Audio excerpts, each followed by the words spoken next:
안녕하십니까. 한국폴리텍대학 박상현 교수입니다. 일학습병행 외부평가 특강으로 이번 과목은 소프트웨어 개발 레벨 3에 대해서 보도록 하겠습니다. 이 영상에서 다룰 내용은 평가 관련 공개 자료를 기반으로 해서 이 과목의 개요에 대해서 말씀드리고, 또 이 시험을 합격하려면 그 기준이 어떻게 되는지를 알아야 되니까 합격 기준과 또 이 평가를 어떤 식으로 하는지 그 개요를 보고, 또 평가를 대비해서 여러분들이 공부할 것들을 보려면 교재가 필요하죠. 그 교재를 어떻게 준비하는지, 그리고 문제 유형들이 어떤 식으로 나오는지 설명드리고, 마지막으로 모의 시험 문제를 직접 살펴보도록 진행하겠습니다. 그럼 먼저 이 평가 관련해서 산업인력공단에서 공개한 자료가 있습니다. 그것을 보려면 우선 웹사이트에 여기 나와 있는 대로 c.q-net.or.kr 여기로 접속을 하면 화면에 보이는 것 같은 이런 웹사이트가 나옵니다. 여기 보면은 이 사이트는 두 가지 내용을 다루고 있습니다. 하나는 과정평가형이 있고, 또 하나는 일학습 병행 자격이 있는데요. 우리가 보려는 거는 두 번째 거 일학습 병행입니다.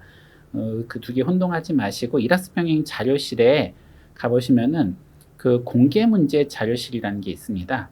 거기에 들어가서 아래에 나와 있는 것들 그 검색창에다가 우리 과목이 있죠. 소프트웨어 개발이라고 입력해서 검색을 누르시면은 이런 식으로 소프트웨어 개발 관련된 것들이 검색이 되는데, 그 중에 우리가 보려고 하는 건 소프트웨어 개발 레벨 3 20V1이거든요. 여기에 들어가서 파일을 다운받으시면 되겠습니다. 자, 그럼 우리가 보려는 이 소프트웨어 개발 레벨 3 과목이 어떤 건지 같이 보도록 하겠습니다. 이 종목은 컴퓨터 프로그래밍 언어를 이용해서 각 여러 업무에 맞는 소프트웨어의 기능에 관해서 설계하고, 또 구현하고, 테스트 수행하고, 또 사용할 사람들에게 배포하고, 또 그것을 버전 관리를 통해서 기능을 향상시킨다든지 오류를 수정한다든지 서비스 개선하는 이런 소프트웨어 개발에 대한 전반적인 일을 수행할 수 있는 자격을 보는 것입니다.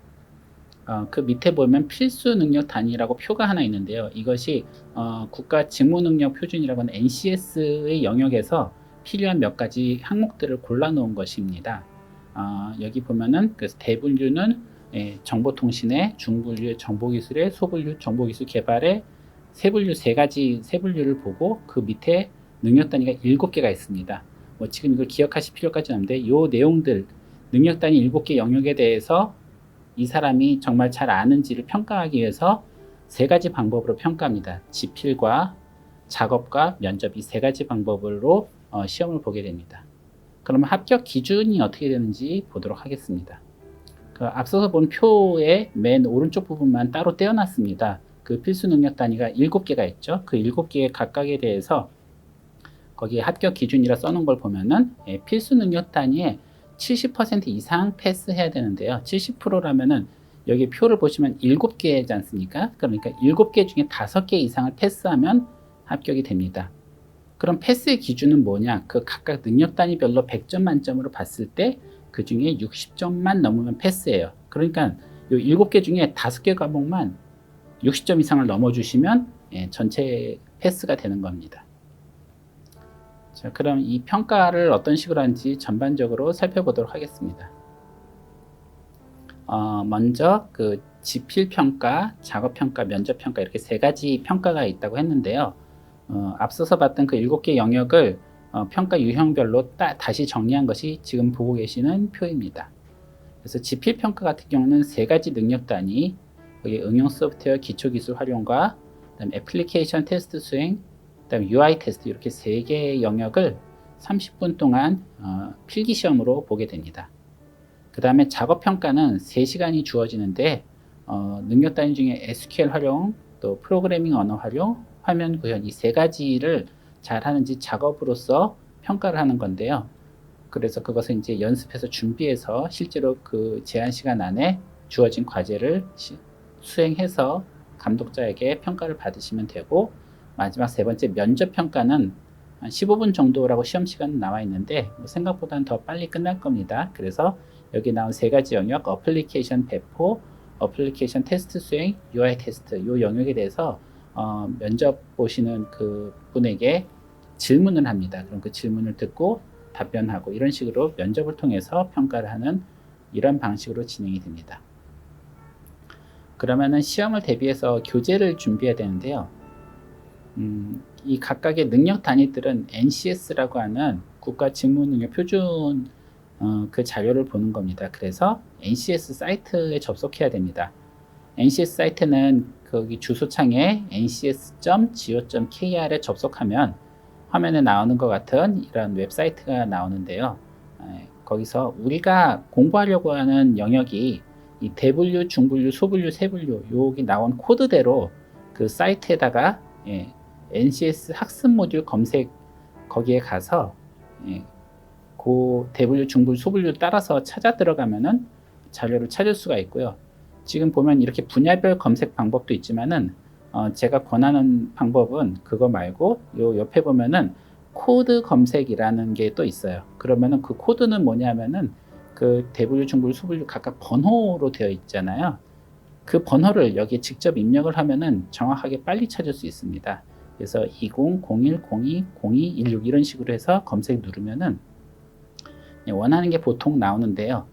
그런데 이제 NCS라고 하는 것도 이 산업계가 계속 발달하고 어떠한 지식 내용이 자꾸 변경이 조금씩 이루어지기 때문에 어떤 것들은 생기기도 하고 없어지기도 하고 수정이 되기도 하고 그럽니다. 그래서 요즘 여기 들어가 보면은 여기 NCS 학습 모듈에 잘 찾아지지가 않아요. 왜냐하면 이게 좀 최신 버전에서는 삭제가 됐거든요, 사실. 근데 아직 시험을 시행하고 있기 때문에 그런 경우에는 밑에 보면 이 파란색 버튼이 있죠. 이 삭제된 능력 단위 학습 모듈 보이기를 누르면은 그 밑에 그 삭제됐다고 했던 게 나옵니다. 우리가 찾는 게 이 밑에 있는 것이니까 이 응용 소프트웨어 기초 기술 활용 여기 PDF 첨부 파일 누르시면 파일을 다운받을 수 있습니다.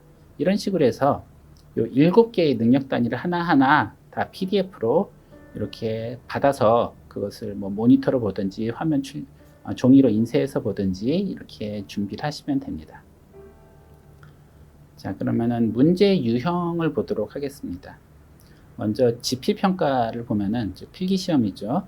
문제 유형이 몇 가지가 있습니다. 먼저 진위형이 있습니다. 진위형이라는 것은 이제 맞냐 틀리냐 OX 문제를 말하는 거예요. 그래서 예를 들어서 여기 문항에 보면 다음 소프트웨어 테스팅에 관한 설명이 옳으면 동그라미, 틀리면 X를 괄호 안에 써넣으시오. 이런 식의 문제가 진위형이 되겠죠. 두 번째 유형으로 선다형을 보겠습니다. 보기 제시형이라고도 하는데요. 주어진 문제의 답을 여기에 제시된 보기에서 선택하는 문항입니다. 여기 또 나오듯이 프로젝트 수행 단계에서 수행하는 테스트가 아닌 것을 밑에 보기에서 골라서 쓰시오. 이렇게 돼 있죠.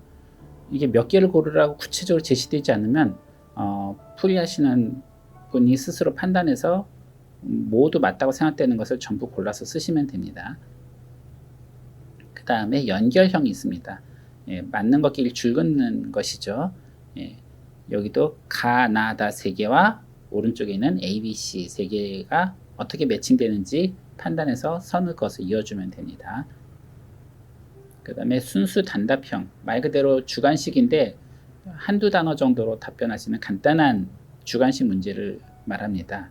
그래서 여기도 질문에서 데이터베이스 변경된 내용을 영구 저장하기 위한 명령문을 쓰시오 그랬으면 뭐 commit 이런 식으로 답을 쓰시면 됩니다. 그리고 완성형이 있습니다. 완성형은 괄호 빈칸을 만들어 두어서 거기에 적절한 말을 채워 넣는 것이 완성형이 되겠습니다. 여기 문제 나온 것처럼 어떠한 작업 절차 순서의 중간을 비워놓고 그 중간에 알맞은 것을 써라 이런 것이 해당되겠죠. 그 다음에 복수 단답형, 주어진 문제에 대해서 간단한 문장, 단어 등으로 직접 써서 복수로 답하는 문항.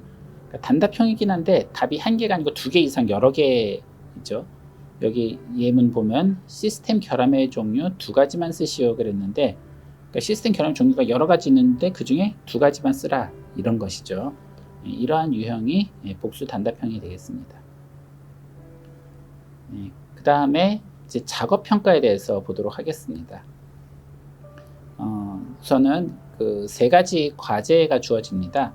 그래서 능력 단위 SQL 활용과 프로그래밍 언어 활용, 화면 구현 이 세 가지 영역을 평가하기 위해서 과제 첫 번째 과제는 SQL 구현 실무, 두 번째가 프로그램 개발 실무, 세 번째가 화면 개발 실무 이렇게 세 가지가 있고 시험 시간 3시간 주어져 있는 그 동안 자유롭게 세 가지 과제를 수행해내면 됩니다. 각 과제별로 주어진 제한 시간은 따로 없고 그렇게 진행을 하시면 됩니다.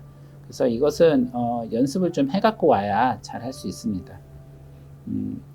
그럼 연습하기 앞서 어떤 문제 유형이 출제될지를 알려면은 그 공개되어 있는 자료에 보면 시설 및 장비 목록이 있는데 여기에서 어떤 게 나와 있는지를 잘 봐두시는 게 중요합니다. 이번 PC는 기본적인 컴퓨터고요. 일단 개발 도구 밑에 보시면은 자바 SE JDK 8.0.20 이렇게 나와 있고 그 밑에 또 이클립스 자바 2가 있고 또 아파치 톰캣이 있고 오라클 11G 익스프레스 에디션 이렇게 있죠. 이것들을 활용해서 작업을 하는 그런 문제가 나온다는 것이죠. 그럼 어떤 준비를 해야 될지 좀 예상을 할 수가 있죠. 여기 나온 소프트웨어들은 다 공개 소프트웨어이기 때문에 다운받아서 무료로 설치해서 집에서 개인적으로 연습을 많이 하시면 좋겠습니다. 작업 평가 문제 유형을 좀 보면은 예를 들어서 그 제1과제 SQL 활용 이렇게 되어 있죠. SQL을 활용하는 건데 자, 이 내용은 아까 앞에서 봤던 그 SQL 활용에 관한 그 NCS 과제 PDF로 다운받은 것 있죠. 그 학습 모듈이라고 하는 것 거기에 열어보면은 어떤 방법으로 하는지 거기에 자세히 나와 있고 거기에 나온 실습을 그대로 따라하면서 익혀갈 수 있습니다. 그래서 여기에 나온 과제들 보면은 순서대로 좀 볼게요. 1번 요구사항 보면은 본 과제에서는 도서 회원 관리하기 위한 프로그램이다. 그런 식으로 이 과제가 무엇인지 간단하게 얘기를 쭉 하고 특히 2번 밑에 내려가 보면 업무 요건 있죠. 업무 요건 보면은 가는 뭘 하시오. 2번 나는 뭐는 할 수 없다. 이런 식으로 어떤 조건들 이런 건 해야 된다. 이런 건 하면 안 된다. 이런 말들 있죠. 이런 것들을 잘 봐두시기 바랍니다. 그래서 이렇게 작업을 해야 된다는 얘기죠. 특히 그 업무 요건에 6번째 것을 보시죠. 가나다라 마담의 바일 텐데 6이라고 잘못 적혀 있는데 그 6번 보면은 작업 환경은 SQL 플러스에서 작업한다. 과제별 SQL 작성은 메모장에 작성하며 바탕화면에 저장하는데 바탕화면 저장 파일 이름 괄호 쳐놓고 나와 있죠. SQL 언더바 비번.txt 이렇게 돼 있죠. 그럼 그걸 지켜서 해주셔야 돼요. 그래서 SQL 밑줄에 비번이 뭐냐면은 시험 볼 때 응시생들 그 고유 숫자를 부여하거든요. 1번, 2번, 3번 그 번호가 비번이라고 합니다. 그래서 그런 이름으로 파일명을 만들어서 제출하는 겁니다. 그 다음 그 밑에 보면 3번 작업 과제 있죠. 그럼 그 밑에 읽어보면은 뭐 해라 쭉 나오는데 특히 그 맨 밑에 보면은 괄호치고 작업 1 그게 이제 채점하는 중요한 지점이니까 그걸 잘 보셔야 돼요. 작업 1 도서 대출 정보 테이블을 생성하시오.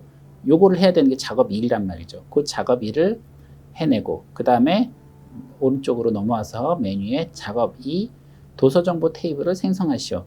그것이죠. 그렇게 작업 1, 2 이렇게 명시된 그것이 실제로 했을 때 그것이 이제 채점 대상이 되는 것이죠.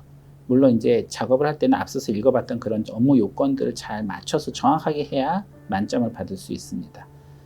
그래서 그 밑에 그 뒤에 나와 있는 여러 표들에 나와 있는 제시된 것들을 따라서 그 데이터들을 입력해주고 요구하는 작업들을 수행하는 이런 식으로 진행을 하게 됩니다. 그래서 아까 말한 이 작업 1이라든지 작업 2 이것을 정확하게 하도록 신경 써서 해주시면 되겠습니다. 그 다음 면접 평가에 대해서 좀 말씀드리겠습니다.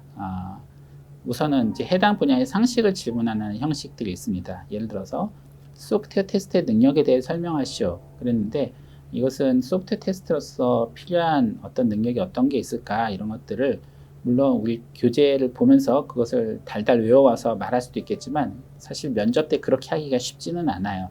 그래서 실제로 본인이 실무자적인 입장에서 갖춰야 될 능력이 어떤 것들이 있는지를 말로 잘 설명을 하면 되겠습니다. 또 구체적인 답변을 요구하는 질문도 있습니다. 예를 들어서 NEM 테스트 기법이 뭔지 설명해 보라고 이렇게 면접관이 질문할 수 있습니다. Novice Expert Ratio 메서드의 약자가 NEM이죠. 그럼 novice가 뭔지, expert가 뭔지 알아야 되겠죠. novice는 초심자, expert는 숙련자. 그 둘을 같이 비교시켜서 참여하는 테스트 기법인데, 그런 것들을 학습 모듈을 읽어보고서는 준비를 좀 해놔야지만 대답할 수 있는 그런 질문이 되겠습니다. 그래서 지금까지 유형들을 살펴봤는데요. 물론 만점을 받으면 가장 좋겠지만은 좀 전략적으로 준비한다 생각해서 어찌됐든 7개의 영역 중에서 5개만 60점만 넘으면 돼요, 각각을. 그러면은 합격이거든요. 그러니까 좀 확실하게 할 수 있는 것들은 잘 준비하고, 좀 애매한 것들은 좀 우선순위를 미뤄서 어디에 우선순위를 두고 열심히 공부할지 본인이 좀 익숙한 영역 중심으로 해서 잘 준비를 하시면 좋겠습니다. 그러면은 이제부터 그 모의 시험을 좀 살펴보겠습니다.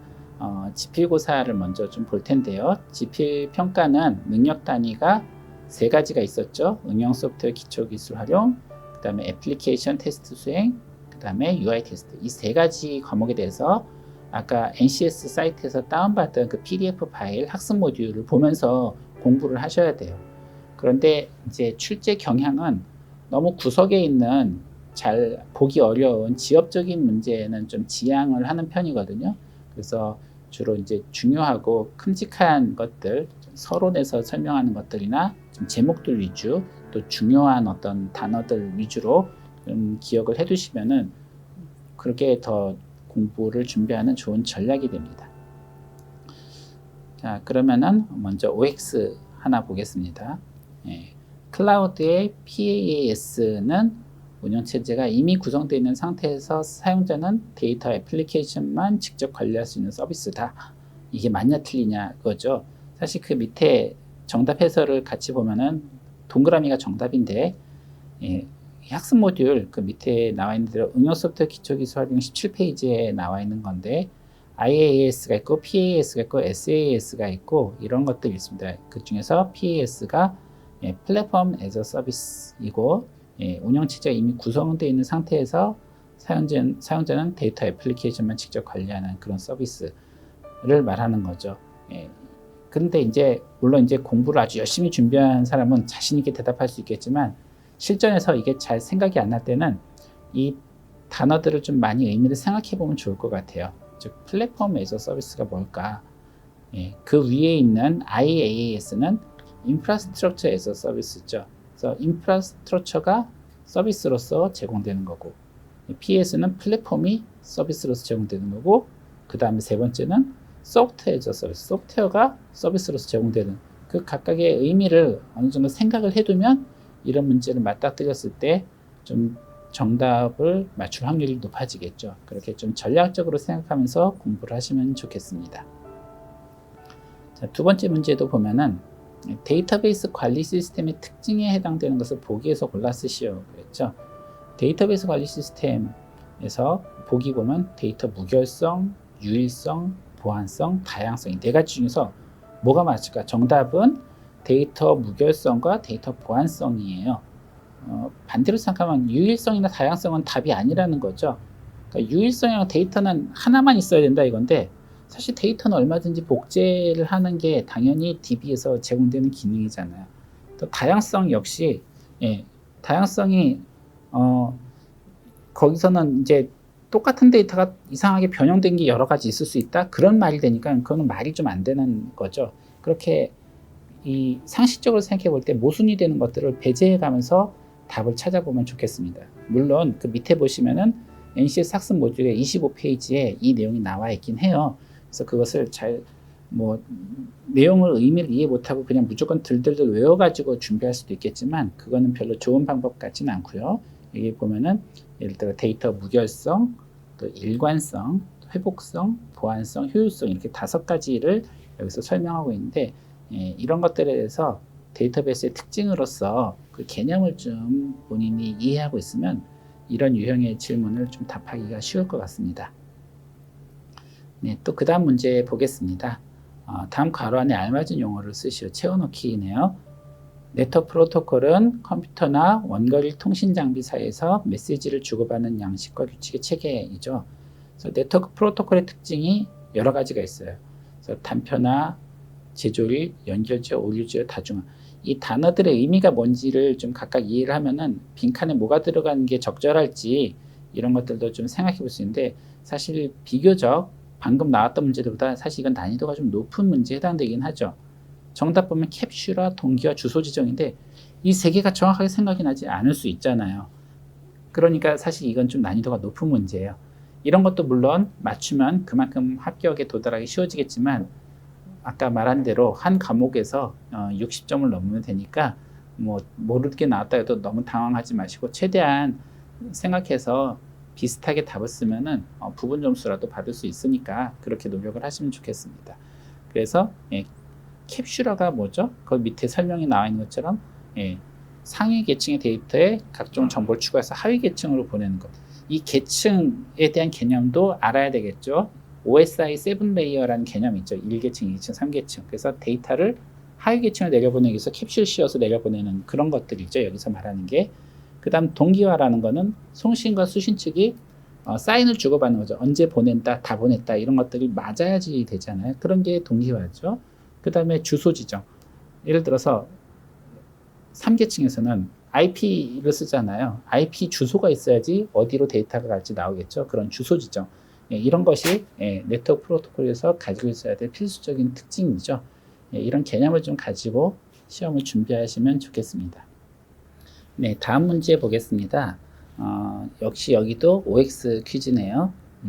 애플리케이션 테스트 분류 중 통합 테스트는 통합된 단위 시스템의 기능이 시스템에서 정상적으로 수행된지를 테스트하는 것으로 성능 및 장애 테스트가 여기에 포함된다. 그랬는데, 좀 문항이 길다 보면은 그 중간에 뭔가 틀린 말이 섞여 있으면 답이 X가 되는 거죠. 그래서 정답은 X가 되는 거죠, 여기서.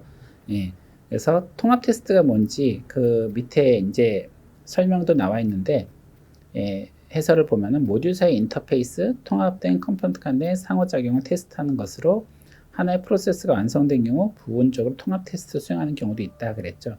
그러니까 이 꼭지 제목 위주로 보면은 먼저 단위 테스트가 있고 통합 테스트가 있고 시스템 테스트가 있고 이렇게 테스트 종류가 몇 가지인데 그 각각이 뭔지 개념을 좀 가지고 있으면 좋겠어요. 단위 테스트는 특정한 함수라든지 이렇게 최소 기능을 개발자가 코딩해서 이게 컴파일해서 에러 없이 잘 돌아가는지 그거 테스트하는 게 단위 테스트죠.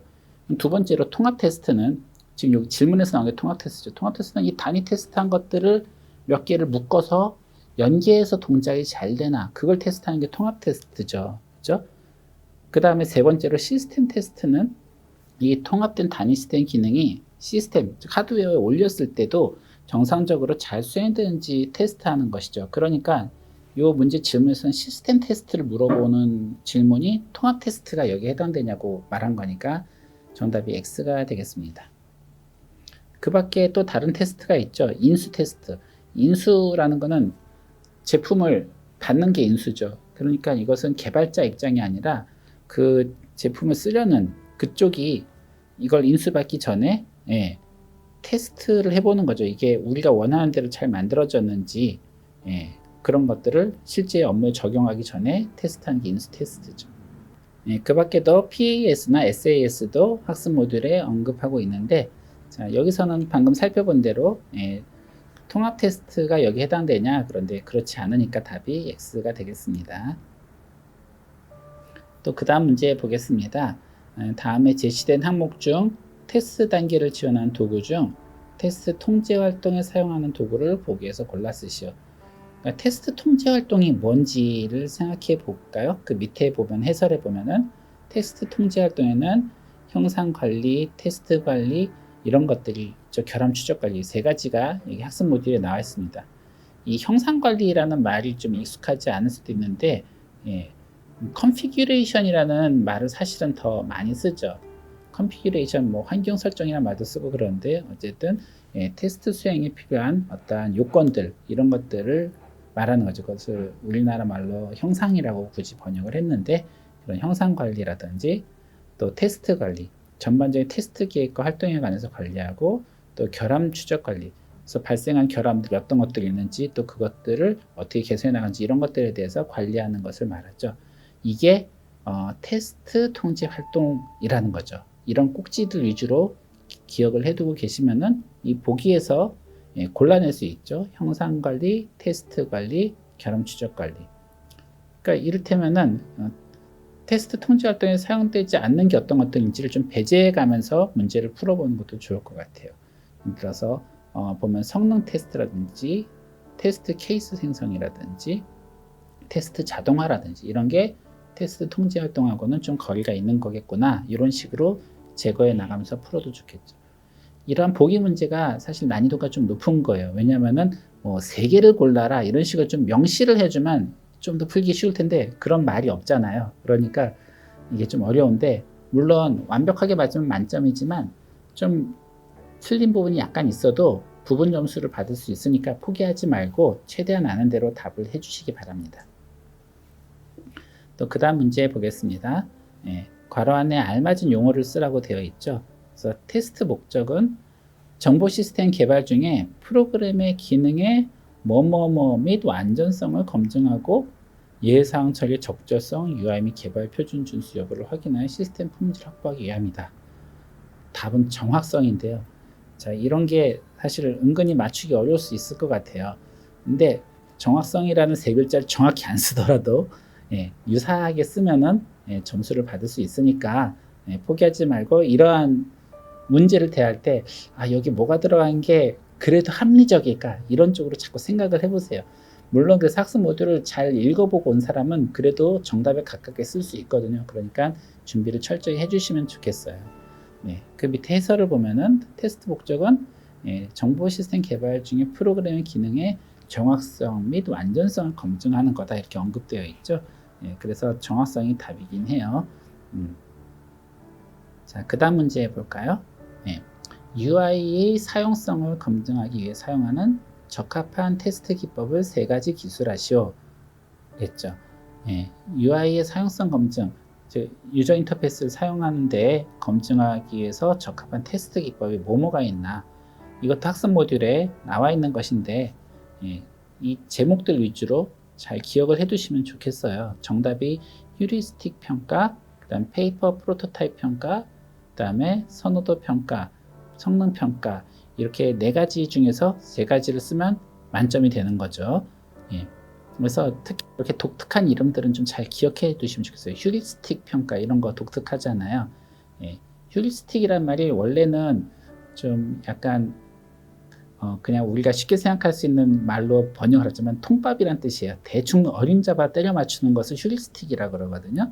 그래서 이것을 문제점을 찾아내기 위해서 써보면서 이렇게 어떠한 규칙을 만들어 놓고 이게 잘 돌아가고 있는지 따지는 이런 것인데, 그래서 어떤 계산적으로 따지는 것은 아니고 어떤 경험적으로 따져내는 그런 방법을 휴리스틱 평가라고 그래요.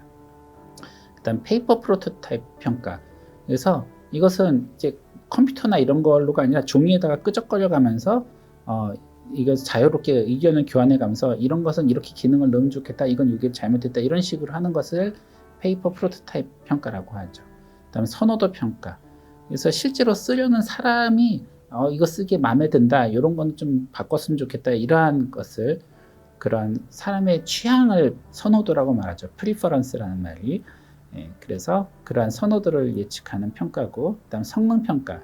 실제로 이것의 성능을 객관적으로 평가를 할 수 있는 것이죠. 그런 것들이 이제 테스트 기법에 해당되는 겁니다. 그 다음 문제를 보면은 이제 사용성 테스트 수행 방법하고 명칭을 바르게 연결하시오 그랬죠. 그래서 파일럿 테스트, 심층 인터뷰, 포커스 그룹 인터뷰, 맥락적 인터뷰, 이 4가지가 오른쪽에 있는 그 설명들하고 맞는 걸 연결하라 그랬어요.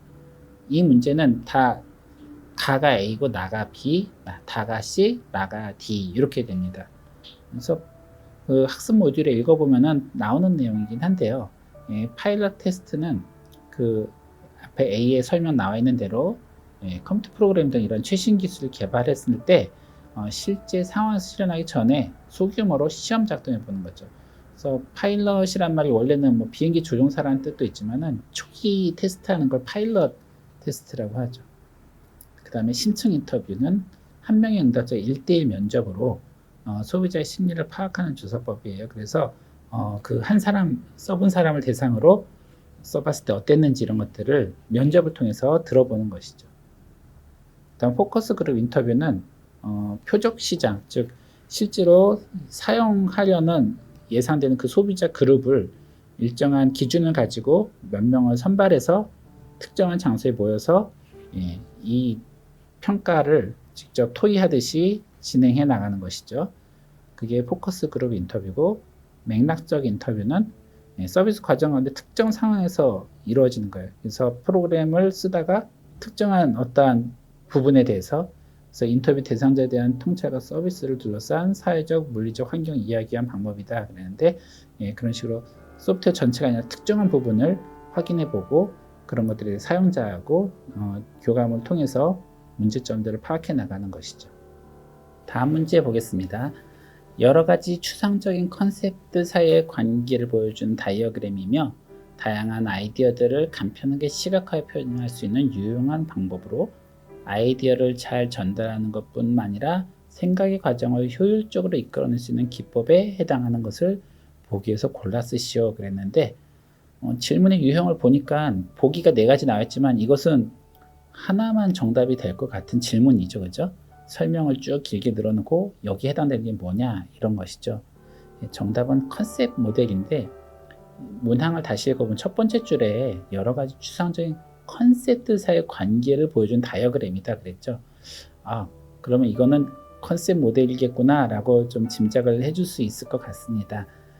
그 밑에 해설을 보면 컨셉 모델이 바로 여러 가지 추상적인 컨셉들 사이의 관계를 보여준 다이어그램이다 그랬죠. 또 그 밖에도 멘탈 모델은 대상 제품을 어떻게 사용하고 싶어 하는지 이해하기 위해 사람들의 하는 행동들의 패턴을 정의한 게 멘탈 모델이고, 또 프로토타입은, 원래 프로토타입이란 말은 사실 일상적으로도 많이 쓰는 용어긴 하죠. 기초 또는 표준이라는 의미가 있는 게 프로토타입이죠. 그래서 어떤 정보 시스템의 미완성 버전이나 중요한 기능들이 포함되어 있는 어떤 시스템의 초기 모델들을 프로토타입이라고 말합니다. 그 다음에 UI 컨셉션, UI에 대해서 그 컨셉에 가시화 당길 수 있는 주요 화면에 대한 UI 컨셉을 설계하는 거다 이거죠. 요게 조금 컨셉이란 말이 들어가니까는 약간 유인성 답변이 될 수도 있는데, 요것은 관계가 좀 없는 거였으니까 정답은 컨셉 모델이 되겠습니다. 그러면 지필평가는 이 정도로 살펴보고, 그 다음에 우리 작업평가에 대해서 좀 살펴보겠습니다. 먼저 그 작업평가는 3가지 과제를 한다고 그랬죠. 그래서 이 소프트웨어 개발에 있어서는 SQL 활용, 프로그래밍 언어 활용, 화면 구현, 이 3가지 영역을 평가하기 위해서 3개의 과제가 주어집니다. 그래서 첫 번째 과제는 SQL을 구현하는 것을 어떻게 할 줄 아는지 그걸 보는 거고, 두 번째는 프로그램 개발에 대한 것이고, 세 번째는 화면 개발, UI를 보는 것이죠. 그래서 3시간이 주어져 있는데, 이것은 그 밑에 보시면은 주요 시설 장비 목록에 보면 아까도 얘기했듯이 그런 자바를 이용하는 것과 이클립스 개발 도구 위에서 하는 것, 그리고 이것이 이제 지금 2가지 얘기한 게 프로그램 개발 실무 쪽에서 사용될 거예요. 일단 그 밑에 아파치 톰캣이 있죠. 이것은 3과제 화면 개발 쪽에서 필요한 내용일 거고, 그 밖에 그 밑에 오라클 있죠. 오라클이 DBMS잖아요. 그래서 이것이 SQL 구현이라든지 또 이 과제인 프로그램 개발 실무에서도 연계돼서 사용이 됩니다. 그래서 요 개발 도구들을 사용한다면 어떤 식의 문제가 나올 것이며 또 어떤 준비를 내가 해야 되겠구나 이런 걸 알 수 있는데, 작업 평가의 경우는 난이도가 많이 높은 게 나오지는 않아요. 단지 여기에 언급된 이 개발 도구들을 기본적으로 사용할 수 있는지 이 정도를 보게 됩니다, 보통. 그래서 기본적인 사용법을 좀 숙지해서 참여하시면 만점을 받으실 수 있습니다. 그래서 지금 여기 나와 있는 거는 다 구글 검색창에 여기 나온 대로 타이핑해서 검색하면은 다 파일을 구할 수 있어요. 설치 파일들을. 그래서 준비하실 때는 자기 컴퓨터에다가 설치를 하고서 연습을 하시면 되겠습니다. 방금 우리가 얘기했던 내용들을 다시 한번 살펴볼게요. NCS 학습 모듈의 그 실습 내용들이 주어져 있는데 그걸 잘 숙지하고 공개 문제를 보면서 연습을 하면 실제 문제도 공개 문제의 유형을 따르기 때문에 예를 들어 요구사항이 약간씩 바뀌어도 어차피 사용하는 기능은 같습니다. 그렇기 때문에 공개 문제를 그대로 수행해낼 수 있는 능력을 갖추시면 만점 받을 수 있습니다. 그런데 학습 모듈에 제대로 나와 있지 않은 작업 평가가 나오는 경우가 있어요. 예를 들어서 이클립스랑 오라클을 연동해서 하는 과제가 나오는데 이게 학습 모듈에 그 이클립스 사용하는 게 안 나와 있더라고요, 보니까. 그래서 그런 경우에 어떻게 준비해야 될지도 말씀드릴게요. 어쨌든 그렇기 때문에 미리 장비 목록 공개 문제를 보고 어떤 개발 도구들이 사용되는구나. 혹시 뭐 요 과목 말고도 나중에 다른 과목이나 또는 버전업된 과목을 나중에 준비하실 일이 있을 땐 그러한 개념을 가지고 준비하시면 좋겠어요. 그 다음에 평가 문제지에 지시하는 요구사항들이 있어요. 이건 이렇게 해라, 저렇게 해라, 파일 이름은 뭐로 만들어라, 이런 것들 대충 보지 말고 중요한 부분들마다 밑줄을 긋거나 표시를 하세요. 그렇게 꼼꼼하게 정독하고 중요사항을 밑줄 표시해서 그 체크된 것들 빠뜨리지 않고 정확하게 수행을 하면 돼요. 시간이 모자라진 않아요. 3시간이 주어지면 충분하거든요. 물론 이제 할 줄을 몰라서 계속 헤매고 있으면 뭐 못하겠지만 대부분 수험자들은 제한 시간보다 넉넉히 훨씬 앞서서 다 해내거나 아니면 포기하거나 둘 중에 하나입니다. 그래서 이 장비 목록 공개 문제들 정확히 확인해서 거기 나온 것들을 혼자서도 해낼 수 있을 정도 연습을 하기만 하면 만점을 받을 수 있습니다. 자, 그럼 1과제부터 볼게요. SQL 활용이죠.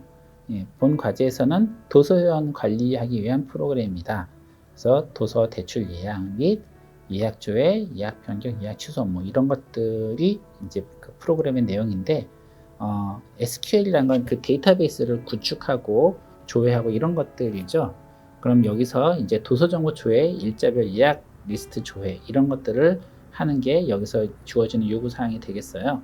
그래서 이 프로그램 개발을 하기 전에 데이터베이스 설계를 하는 게 여기서 하는 거죠. 그럼 두 번째 업무 요건을 보면은 입력 정보 요건에 따라서 입력 테이블인 도서 대출 예약 테이블, 도서 정보 테이블을 생성하시오. 그 테이블은 그 뒤에 나와 있어요. 지금 이 슬라이드에는 안 보이지만 그 테이블을 그 표 있죠. 데이터 표를 보고 그거대로 이제 입력을 하는 거예요. 그 다음에 예약 정보를 등록할 수 있다. 그리고 개인별 예약 조회가 가능하다. 그래서 예약 번호를 조회 조건으로 해서 예약 조회가 가능하고 또 예약을 조회할 때 도서 대출 기간이 자동 계산돼서 조회하게 되고 도서 대출 기간이라는 그 마번에 나와 있는 것처럼 등급에 따른 일수 곱하기 대출 일수. 예를 들어서 어떤 회원이 S등급이다. 그러면 30일이 되는 거고 A등급이 20일이고 이런 식의 그 등급 곱하기 대출 일수로 계산해서 도서 대출 기간을 산출하는 기능이 있어야 되겠고 맨 밑에 작업 환경은 SQL 플러스에서 작업한다. 그리고 과제별 SQL 작성은 메모장에 작성해서 바탕화면에 저장한다. 그래서 파일명을 여기 주어진 대로 정확하게 지켜서 해주세요. 이런 것들을 실수해서 괜히 잘 해놓고 감점 받지 않았으면 좋겠습니다. 그래서 다음 페이지에 보면은 3번 작업 과제. 그래서 가번에 데이터 입출력 요건에 맞게 테이블 생성 SQL 문장을 작성하고 데이터베이스 시스템에 테이블을 생성하시오. 그래서 작업 1번 도서 대출 정보 테이블을 생성하시오. 그랬죠. 그리고 그 밑에 보면은 도서 대출 예약 그 테이블 명세서가 있고 또 그 밑에 도서 대출 예약 정보 데이터가 있고 두 개의 표가 있죠. 그래서 이 두 개의 표를 가지고 데이터베이스를 구축을 하는 거죠. 그렇게 생성하고 그 다음에 그 작업 2번을 보면은 도서 정보 테이블을 생성하시오. 그래서 도서 정보 테이블이 인쇄물로 나와 있는 것을 보고 그거에 맞춰서 테이블명을 거기 예를 들어 북인포 언더바 tbl 그럼 거기 나와 있는 요 스펠 틀리지 않게 그거에 맞춰서 테이블명을 정해놓고 그 순서대로 이 표를 이용해서 db를 구축을 하면 돼요. 그래서 예를 들어 거기 주어져 있는 뭐 컬럼 아이디라든지 컬럼명이라든지 형태, 길이 이런 요건을 정확하게 맞춰서 만들어 주시면 되겠습니다. 그 다음 작업 3번을 보면은 샘플 데이터를 참조하여 도서 대출 예약 정보와 도서 정보 테이블에 데이터를 추가하시오 그랬죠. 그럼 거기 도서 정보 데이터가 있어요. 도서 코드 101, 102, 103에 따른 저자 이름, 도서 이름들이 나와 있죠. 그거에 맞춰서 데이터를 추가하는 이 작업을 수행하면 돼요. 그 다음에 작업 4번 도서 대출 내역 조회 SQL문을 작성하시오. 그래서 대출 내역을 조회하는 SQL 이렇게 작성했을 때 밑에 있는 텍스트처럼 이렇게 추출이 되겠죠.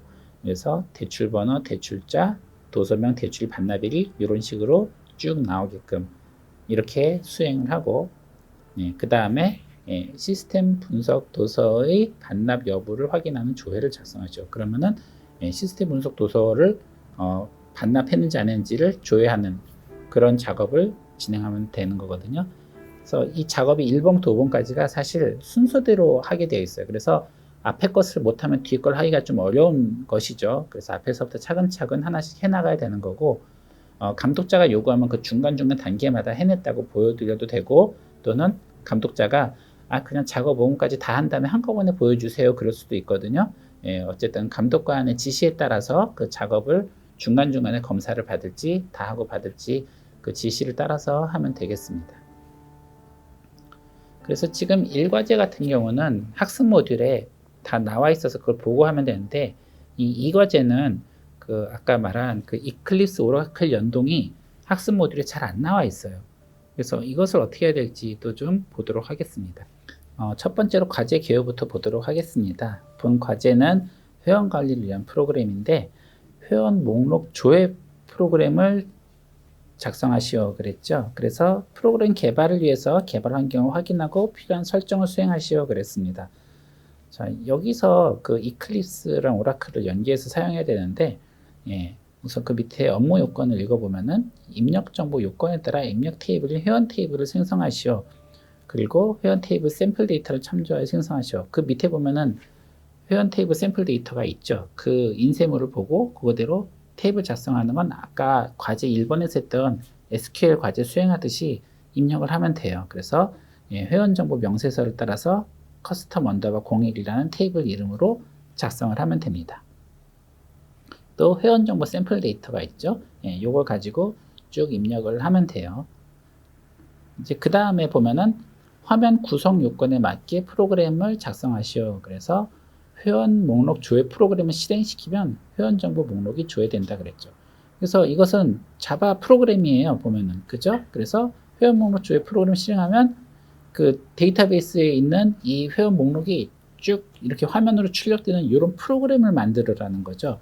이클립스 오라클 연동을 하는 방법을 우리가 알아야지 준비할 수 있죠. 사실 제가 아까 말씀드린 대로 여기서 요구하는 사항은 막 난이도 높고 복잡한 기능이 아니라 이 기능을 기본적으로 쓸 수 있는지를 보는 테스트이기 때문에 유튜브에 검색해 보면은 간단한 초보자를 위한 강좌가 많이 있습니다. 그래서 제가 여기에 몇 가지 예를 보여드렸는데, 이렇게 오라클, 이클립스 연동 이런 식으로 검색창에 입력하면은 강좌들이 몇 가지 있어요. 여기 나오는 거 영상 길이도 별로 길지 않거든요. 한 10분, 20분 이런 것들 보면서 그대로 따라서 하면은 이런 기본 기능이 있구나. 그래서 아까 얘기한 대로 여기 과제에서 요구한 거 있죠. 데이터베이스에 들어있던 것을 어떻게 조회하고 출력하는지 이런 것들 수행할 수 있습니다. 그래서 이런 것들을 연습을 충분히 해갖고 오시면은 다 만점 받을 수 있습니다. 그 다음에 3과제 보도록 하겠습니다. 3과제에는 작업 평가의 그 화면 구현이죠.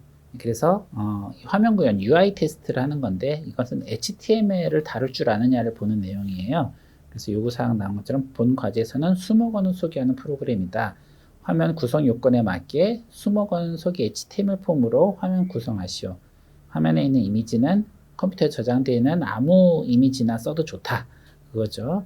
그리고 파일명을 sw_기본.html로 수험번호 폴더에 저장해 주세요. 그렇게 나와 있으면 그거대로 정확하게 틀림없게 하시면 됩니다. 그래서 그 시험지에 보면 화면 구성이 이런 식으로 예시가 주어져 있어요.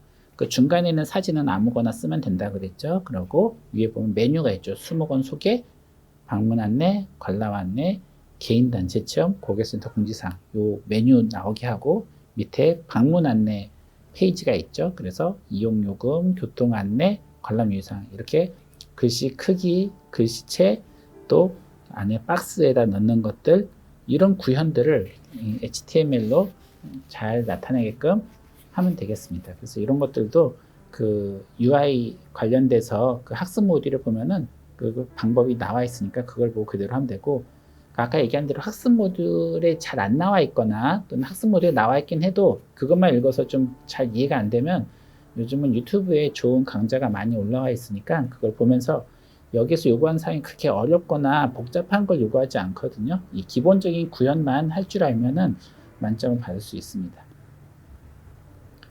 자, 그러면 이제부터 모의시험 면접 부분을 좀 보겠습니다. 면접도 세 가지 영역이 있었어요. 어플리케이션 배포, 애플리케이션 테스트 수행, 그다음 UI 테스트 이 세 가지 부분에 있어서 면접 평가가 진행되는데 이것은 면접관이 직접 질문지를 보고 질문을 합니다. 그럼 그 질문을 듣고 거기에 대해 답변을 면접관에게 해주면 면접관이 들어보면서 이 사람이 답변이 어느 정도 정확한지 생각하고 점수를 부여하게 됩니다. 그래서 답변할 때는 차근차근 답변하시면 되고 제가 정말 강조하고 싶은 게 뭐냐면 절대 모르겠다고 답하지 좀 마세요. 예. 왜냐하면은 점수를 되게 주고 싶어 하거든요, 면접관이. 근데 모른다고 답해버리면 빵점을 줄 수밖에 없어요.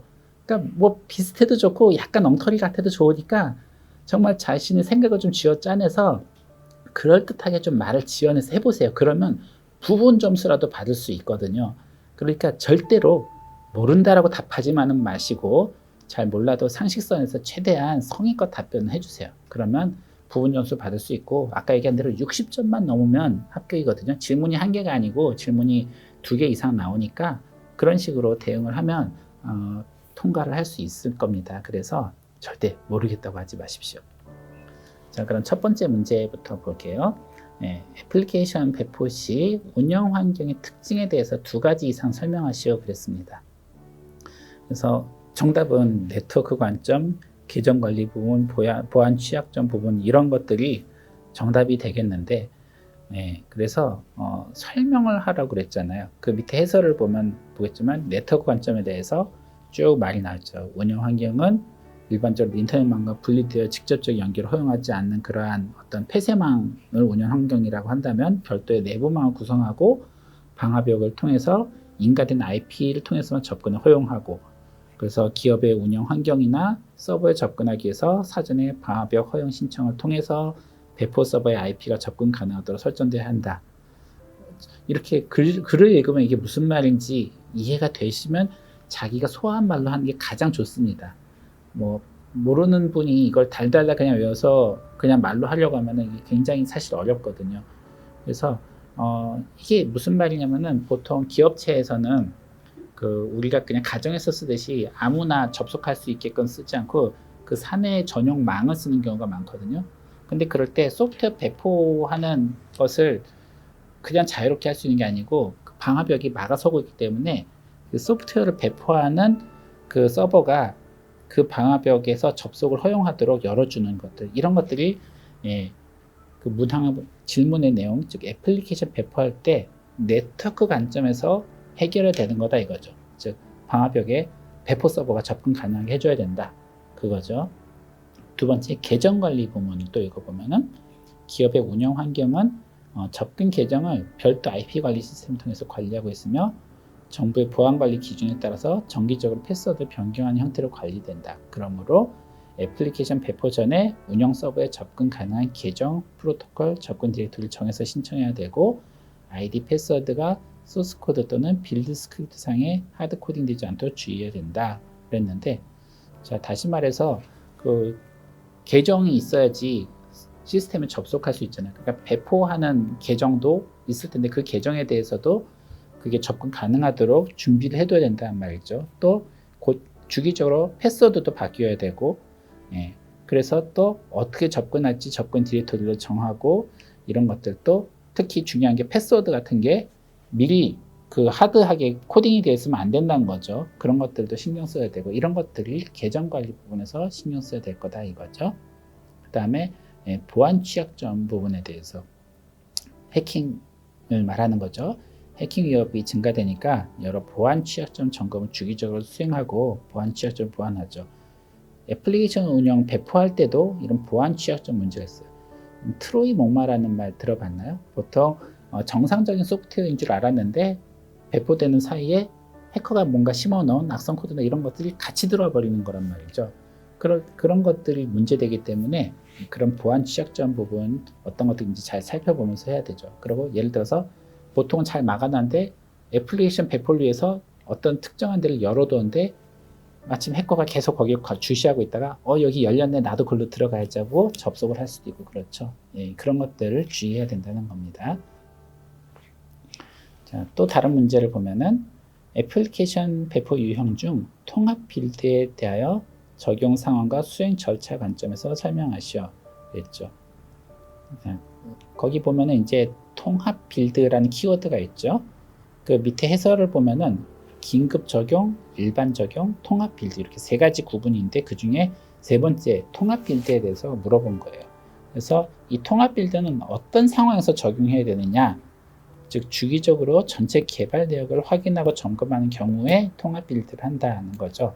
또 수행 절차는 배포 관리자가 애플리케이션 전체 소스를 일괄하여 빌드 배포하고 점검 보고서 추출하는 것이 수행 절차다 그랬는데, 자, 여기 나온 이 단어와 말을 표시 안 틀리게 그대로 말하는 것만이 정답이 아니라 이 개념을 이해하고 자기가 소화한 말로 설명을 하시면 돼요. 그래서 너무 정확하게 못했다고 긴장할 필요 없고 자연스럽게 이 개념을 좀 이해하고 그 세 가지 구분 있죠. 긴급 적용이 뭔지, 일반 적용이 뭔지, 통합 빌드가 뭔지 이것만 개념을 좀 가지고 있으면 속된 말로 썰을 풀 수가 있습니다. 그래서 면접을 할 때는 그렇게 말을 적절하게 그 단어가 어떤 의미인지를 좀 설명을 할 수 있으면 그러면은 통과를 할 수 있습니다.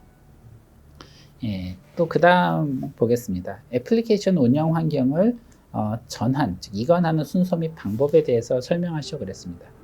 이거는 학습 모듈에 보면은 텍스트로 안 돼 있고 이렇게 다이어그램으로 나와 있는데 그 중에서도 운영 환경 전환, 이관하는 그것이 이제 묘사된 것이 있거든요. 여기에 정답 보면은 신규 시스템 운영 환경 전환 프로세스를 어떻게 할지 그 계획을 세우는, 즉 설계를 해야 되고, 즉 운영이나 유지보수 전환 기준을 정의한다든지 운영 유지보수 전환을 준비한다든지, 그러고 나면 두 번째로 그런 운영과 유지보수 전환을 수행을 해야죠. 계획을 세웠으면 하는 거예요. 그 다음 세 번째로 다 끝났으면 종료한다.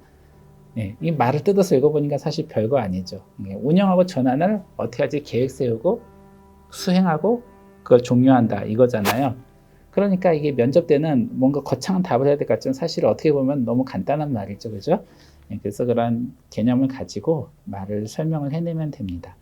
그래서 학습 모듈을 보면 이러한 그 다이어그램이 나와 있어요. 여기에 보면은 3번 파란색 네모로 된 부분이죠. 그게 지금 말한 모듈 이관에 관련된 그래픽이에요. 그래서 그 내용들의 흐름을 보여주고 있는데, 어쨌든 이 흐름을 어떻게 할지 계획을 세우고 그다음에 수행하고, 수행이 다 끝나면 종료하는 것이 절차가 되겠습니다. 또 다음 문제 보면은 형상관리 컨피규레이션 매니지먼트 시스템에 대해 설명하시오 그랬죠. 그래서 서비스 제공 대상의 형상 항목을 식별해서 기준선 베이스라인을 설정하고, 또 형상 항목 변경 과정에서의 검증, 점검 이런 것들의 체계적인 통제를 통해서 형상 항목 간의 일관성과 추적성을 확보하기 위한 시스템이다. 이게 정답이에요. 그래서 이 형상 관리라는 게 그 형상, 즉 형상이라는 그 항목들이 뭐뭐가 있는지 그것들을 기준들을 잡아놓고 그것들을 관리하는 것이 형상 관리인데, 사실 이 말들이 잘 안 떠오르면은 어떻게 보면 그 문항 형상 관리가 뭘까를 생각해 가면서 그 단어들을 좀 풀어내는 식으로만 말을 해도 점수를 받을 수 있습니다. 그래서 면접을 할 때는 그렇게 어떻게 내가 이 질문을 그대로 말로 표현할지만 좀 생각을 집중하면 좋겠어요. 자, 그 다음 문제 보면은 애플리케이션 테스트 수행 중 결함을 판단하는 기준을 3가지 이상 설명하시오 그랬어요. 정말 답이 안 떠오르면 그냥 그 자리에서 생각해내도 좋아요. 우리가 애플리케이션 테스트 하다가 수행 중에 어떤 기준으로 이게 결함이다 여부를 판단하지? 생각해서 3가지만 말하면 되는 거죠. 근데 여기 정답을 보면은 어떻게 되어 있냐면은 기능 명세서, 즉 이렇게 동작해야 된다라고 규정된 걸 기능 명세서라 그러잖아요. 거기에서 가능하다고 명시된 동작이 수행되지 않으면 결함이죠. 그렇죠. 당연한 말이죠. 두 번째로 기능 명세서에 불가능하다고 명시된 동작을 수행을 해요. 그것도 결함이라 이거죠. 이거는 이런 동작은 하면 안 된다라고 되는데 그걸 해버려. 그러면은 결함이죠. 그죠?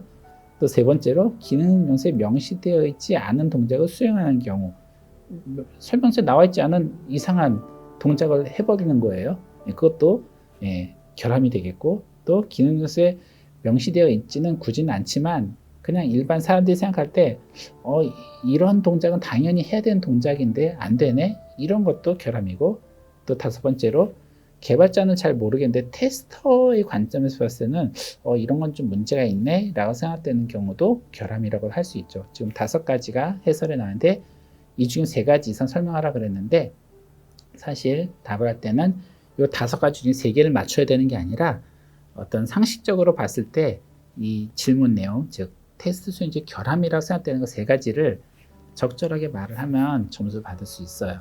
그러니까 아까 말한 대로 떠올려 보세요. 어떤 게 결함일까? 그러면 됩니다. 특히 이제 지금 출처가 NCS 학습 모듈의 39페이지에 나와 있다는데 이 내용으로 나와 있긴 해요. 근데 이것만이 정답은 아니라는 거죠. 그 다음 문제 보면 소프트웨어 테스터의 역할에 대해 설명하죠. 프로그램을 테스트하는 사람의 역할이 뭘까? 뭐죠? 우선 거기 정답 읽어볼까요? 결함을 발견하는 것이고, 또 결함을 가능한 한 빨리 발견하는 것이고, 그 다음에 가능한 한 결함을 빨리 발견하여 결함이 수정 보완된지 확인하는 거다. 정답을 보고 나니까는 사실 좀 너무 상식적인 얘기를 써놨죠. 그래요. 그래서 이것은 외워서 하는 말이 아니라 정말 소프트 테스터로서 뭐가 필요할까 이런 질문을 들었을 때 이런 게 필요하겠구나 생각되는 걸 말을 하세요. 그래서 지금 여기 인쇄되어 있는 요 말하고 같지 않아도 면접관이 들어봤을 때 틀린 말이 아니네, 맞는 말 했네 라고 생각되면 점수를 받는 겁니다. 그 다음에 소프트웨어 테스트의 능력에 대하여 설명하시오. 거기 보면 정답에 탐구심과 문제 해결력을 갖춰야 한다.